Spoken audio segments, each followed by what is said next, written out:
The Brothers Karamazov, 1880. The Brothers Karamazov is the most perfect example of the detective story technique as constantly used by Dostoevsky in his other novels. It is a long novel, more than 1,000 pages, and it is a curious novel. The things that are curious about it are numerous. Even the chapter headings are curious. It is worth noting that the author not only is well aware of this quaint and weird nature of his book, but he even seems to be all the time pointing to it, teasing his reader, using every device to excite the reader's curiosity. Let us look, for instance, at the index of chapters. I have just mentioned how unusual and how puzzling a man unfamiliar with the novel could be easily misled into imagining that the book offered him is not a novel, but rather the libretto of some whimsical vaudeville. Chapter 3, Confession of a Fiery Heart, expressed in verse. Chapter 4, Confession of a Fiery Heart, expressed in anecdotes. Chapter 5, Confession of a Fiery Heart, upside down. Then in the second volume, Chapter 5, Nerve Storm in a Drawing Room. Chapter 6, Nerve Storm in a Peasant Hut. Chapter 7, And Out of Doors. Some headings surprise us by their odd diminutives. A cozy little chat over brandykins.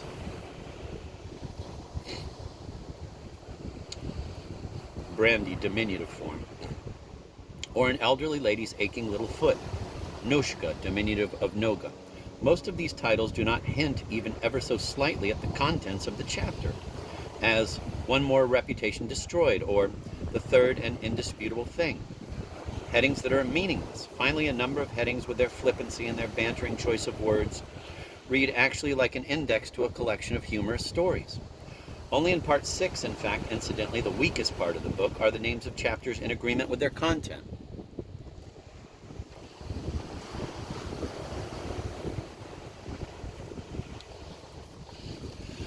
In this taunting and teasing way, the cunning author quite deliberately entices his reader. However, this is not the only way in which he does it.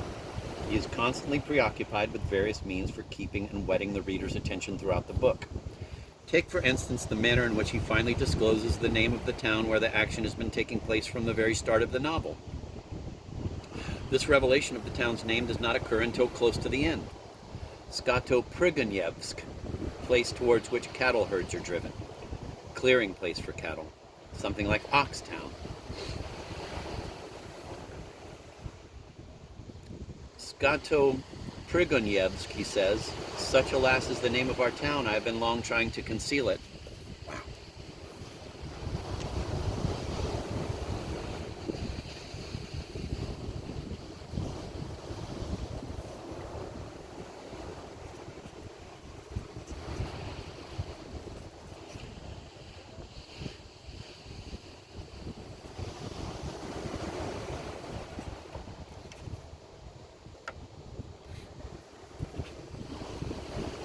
This oversensitivity, overconcern of the writer in regard to the reader, when the reader is thought of simultaneously as the victim being drawn into a trap by the writer and as a hunter before whose path the writer keeps crossing and recrossing like a fleeing hare. This consciousness of the reader on the part of the writer derives partly from the Russian literary tradition. Pushkin and Evgeny Onegin, Gogol and Dead Souls often apostrophize, address themselves to the reader in a sudden aside, sometimes with an apology, sometimes with a request or with a joke. But it also derives from the tradition of the Western detective story, or rather from its predecessor, the criminal novel. It is in accordance with this latter tradition that Dostoevsky uses an amusing device. With deliberate frankness, as if he were putting down before you all his cards, he comes out at the very beginning with the statement that a murder has been committed. Alexei Karamazov was the third son of Fyodor Karamazov, a landowner of our county, who became so famous for a time, though his tragic and unclarified death, end of quote. This apparent sincerity on the part of the author is nothing but a stylistic device, the object being to inform the reader from the first of the fact of this tragic and unclarified death.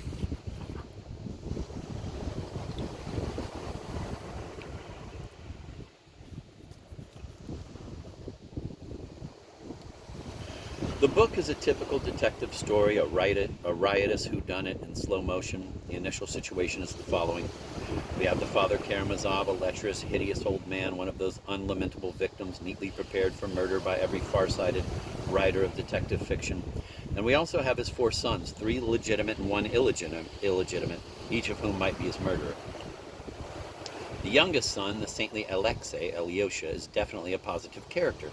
But if for once we accept Dostoevsky's world and its rules, we may consider it a possibility that even Alyosha may kill his father, whether for the sake of his brother Dmitri, in whose way the old man most deliberately stands, or in a sudden rebellion against the evil which his father represents, or for any other reason. The plot is presented in such a way that for a long time the reader keeps guessing who the murderer is. Moreover, when the alleged murderer goes on trial, it is the wrong man who is being tried, the eldest son of the murdered man, Dmitri, whereas the actual murderer happens to be the illegitimate son, Smerdyakov. In accordance with Dostoevsky's purpose to entangle the credulous reader in the guesswork that goes with the enjoyment of detective fiction, the author carefully prepares in the reader's mind the necessary portrait of the possible murderer, Dmitri. The pattern of deception begins when Dmitri, after feverish and vain attempts to secure the 3,000 rubles he desperately needs, seizes on the run a copper pestle 7 inches long, shoves it into his pocket, and rushes off. "Oh Lord, he sure wants to murder someone," a woman exclaims. The girl Dmitri loves, another of those Dostoevskian infernal women, Grushenka, has also caught the fancy of the old man, who has promised her money if she pays him a visit, and Dmitri is persuaded that she has accepted the offer. Convinced that Grushenka was with his father, he leaped over the fence into the garden from where he could see the lighted windows of his father's house. Then he stealthily approached and hid in the shadow behind a bush. One half of the bush was lit by the lighted window. "A bush with berries, how red they are," he whispered, not knowing why. When he went up to the bedroom window, the whole bedroom of Fyodor Pavlovitch, the small chamber, lay before him as if in the palm of his hand. That little room was divided in 2 by red screens. Fyodor, the father, stood there, beside the window, in his new striped silk dressing gown belted with a silk cord with tassels. From under the collar of the dressing gown appeared clean, smart linen, a shirt of fine Holland cloth with golden studs. The old man almost climbed out of the window while trying to see the garden door, which was further on the right side. Dmitri was looking from the side and stood motionless. The whole detested profile of the old man, with its sagging skin on the Adam's apple, his lips smiling in voluptuous anticipation, all of it was obliquely lit on the left side by the lamp. A terrible, boundless fury arose in Dmitri's heart, and losing all self-control, he suddenly snatched the copper pestle he had in his pocket.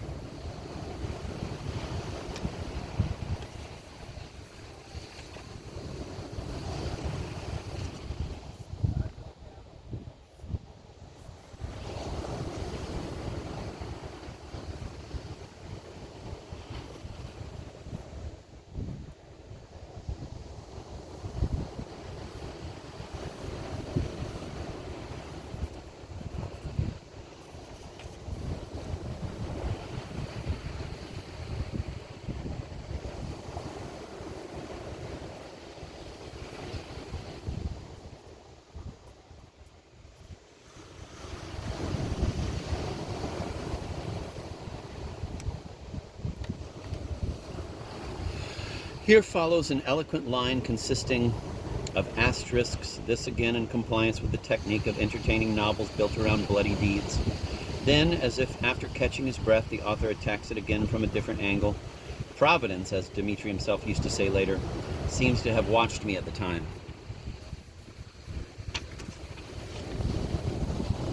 This might mean that something stayed his hand at the last moment, but no, immediately after this sentence comes a colon, and then a sentence which seems to be there as if to elaborate the previous statement. At that very time, Grigory, the old servant, woke up and came out into the garden, so that the sentence about God, instead of meaning, as it seemed at first, that some guardian sign stopped him in time on his evil path, may also merely mean that God woke up the old servant to allow him to see and identify the fleeing murderer. And here comes a curious maneuver from the moment of Dmitri's flight to that when the authorities come to arrest him for murder in the small market town where he's having a drinking bout with Grushenka, and there are 75 pages from murder to arrest. The author arranges things in such a way that garrulous Dmitri never once betrays his innocence to the reader.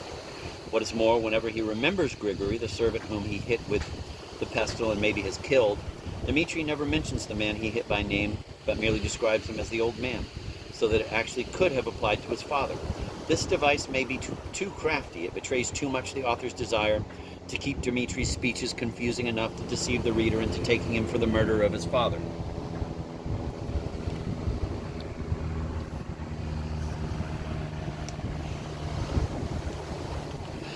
Later at the trial, an important angle is whether or not Dmitri is saying the truth when he claims that he had his 3,000 rubles with him before he went to the old man's house. Otherwise, he may well be suspected of having stolen the 3,000 rubles the old man had prepared for the girl, which in turn would serve to prove that he entered the house and committed the murder. And there at the trial, Alyosha, the younger brother, suddenly remembers that Dmitri, when he saw him last, and that was before Dmitri went on his nocturnal expedition to his father's garden, kept slapping himself on the chest and proclaiming that he had right there what was necessary to help him out of this difficult situation. At that time, Alyosha had thought that Dmitri meant his heart, but now he suddenly remembered that even then he had observed that the place Dmitri kept slapping was not where the heart would be, but much higher. Dmitri had it in a little bag on a string around his neck. This observation of Alyosha became the only proof, or rather a hint of proof, that Dmitri actually had obtained the money before and thus had not necessarily murdered his father. Incidentally, Alyosha was wrong. Dmitri meant a charm he had on a chain.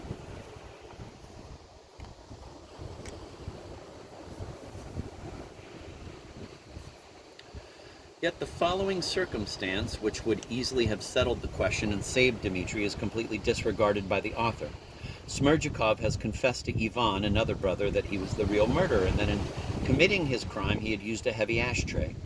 Ivan is going all out to save Dmitri, yet this essential circumstance is never mentioned at the trial. Had Ivan told the court about the ashtray, not much skill would have been needed to establish the truth if the ashtray was examined for blood and its shape was compared with the shape of the mortal wound. This is not done. A bad flaw in a mystery novel.